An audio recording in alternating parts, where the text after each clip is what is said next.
थोड़ी देर के बाद जज उठकर अपने चैम्बर में चला गया।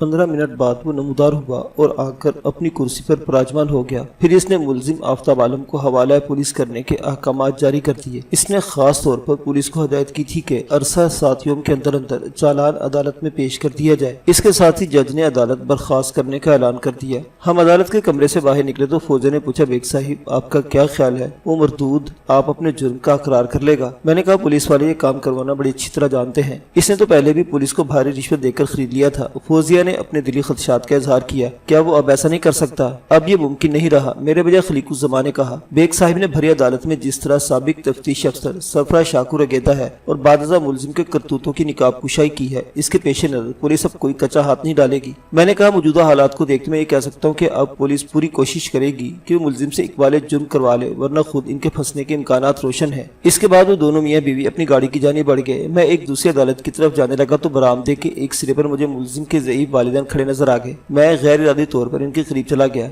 मुझे अपनी जानिब बढ़ते देखकर वो खूबसूरत नजर आने लगे। मैंने बूढ़े मुशर्रफ हुसैन को मुखातिब करते हुए कहा, बुजुर्गवार, मेरे मुहतात अंदाजे के मुताबिक आपकी उम्र 70 का हिस्सा अबूर कर चुकी है। फिर मैंने हसीना बेगम की तरफ देखा और खातून आप भी किसी तो 60 से कम नहीं है। मुझे मालूम हुआ कि आप दोनों ने भी हज कर रखा है और खासे दीनदार हैं। वो दोनों सरासीमा नजरों से मुझे तकने लगे। मैंने कहा, इस उम्र में आपको इस जहान के बजाय उस जहान की फिक्र करना चाहिए। यहाँ की बनिस्बत वहाँ का फायदा आपके लिए ज्यादा अहम है। अपने मुजरिम बेटे को बचाने के लिए आप क्यों अपनी आकबत खराब करते हैं? इसके हमायत में झूठ बोलकर आपको कुछ हासिल नहीं कर सकेंगे। इसकी सजा से बचना अब मुमकिन नहीं रहा। इनके चेहरों पर नदामत के आसार उभर आए। मैंने खास तौर पर महसूस किया कि इस नदामत में एक बेजुबान सा कर्ब भी शामिल था, जो जाहिर है इनके बेटे के इंजाम से मुतल्लिक था। वो बेटा जिसकी जिंदगी के दिन गिने जा चुके थे। मैं खामोशी से आगे बढ़ गया। रिमांड की मुद्दत पूरी होने के बाद पुलिस ने चालान अदालत में पेश कर दिया। मुल्जिम आफ्ताब आलम ने अपने जुर्म का इकरार कर लिया था। इसने पहले पुलिस को और फिर अदालत में जो इकबाली बयान दिया, इसका खुलासा ये था। इंश्योरेंस कंपनी की मुलाजमा अनीला वास्ती को इसने पूरी तरह अपने चुंगल में फांस रखा था और अनकरीब वो शादी करने वाले थे। ताहम मरहुमा रिजवाना को इनके अज़ाइम की खबर मिल गई थी, लेकिन इससे पहले कि रिजवाना इसके लिए किसी किस्म की मुश्किल पैदा करती, आफ्ताब आलम ने इसे ठिकाने लगाने का फैसला कर लिया। इस तरह वो दोहरा फायदा उठाना चाहता था।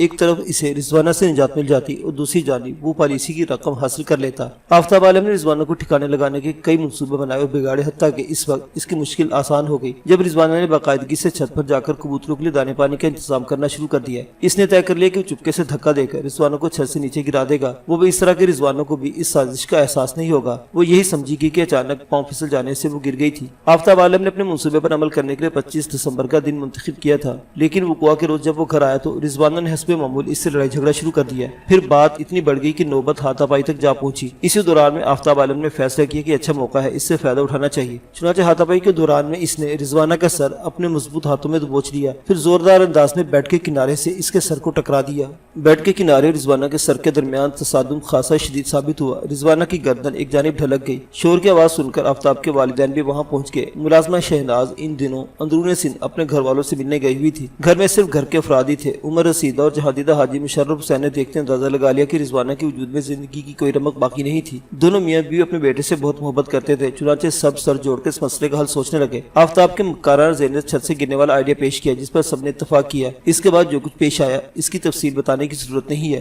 बूढ़े मुशर्रफ हुसैन ने इस मामले को राज रखने और बेटे की हमायत के सिलसिले में बीवी हसीना बेगम को भी एक मखसूस बयान रटवा दिया था, जो सरासर आफ्ताब आलम के हक में जाता था। मुमकिन था कि यह मामला दबदबा ही जाता अगर खलीकुज़्ज़मा और फौजे इस सिलसिले में खुसूसी दिलचस्पी का इजहार न करते और मतलूबा मरहुमा रिजवाना के कातिल शोहर को कैफे किरदार तक पहुंचाने के लिए पाकिस्तान न आते। मुल्जिम के इकबाल जुर्म के बाद सारा केस हल हो गया। आइंदा 2-3 पेशियों में बस रस्मी सी अदालती कार्रवाई हुई और अदालत ने आफ्ताब आलम को ताज़ीरात पाकिस्तान की दफा 302 के तहत सजाए मौसूल दी। फिरोजा बेगम एक बेवा और तने तनहा औरत थी और शोहर की वफात के बाद वो बिल्कुल ही अकेली रह गई थी। चुनांचे चर्ब जुबान आफ्ताब आलम ने बासानी इसे अपने जाल में फंसा लिया था। अगर फिरोजा का कोई वाली वारिस मौजूद होता तो मुमकिन था इसके जल मरने के बाद कोई अदालती कार्रवाई की जाती। आफ्ताब आलम ने बड़ी खूबसूरती से अपनी दूसरी बीवी रिजवाना को भी ठिकाने लगा दिया था, लेकिन इसकी किस्मत बुरी के ऐन वक्त पर वो फंस गया। ये बात वसूख से तो नहीं कही जा सकती कि फिरोजा के जाल जलकर जाबक होने में भी आफ्ताब आलम का ही हाथ था, लेकिन इसकी लालची और हदीस फितरत के पेश नजर ये बात बईद अज़ इम्कान भी नहीं थी। बहरहाल वो अपने मंतकी इंजाम को पहुंच गया। जिस दौलत की खातिर इसने अपनी मासूम बीवी के खून में हाथ रंग लिए थे वो इसके किसी काम ना आ सकी, और ना ही उस औरत अनीला वास्ती ने पलट कर इसकी खबर ली जिससे शादी रचाने के लिए वो रिजवाना को अपने रास्ते से हटाना चाहता था।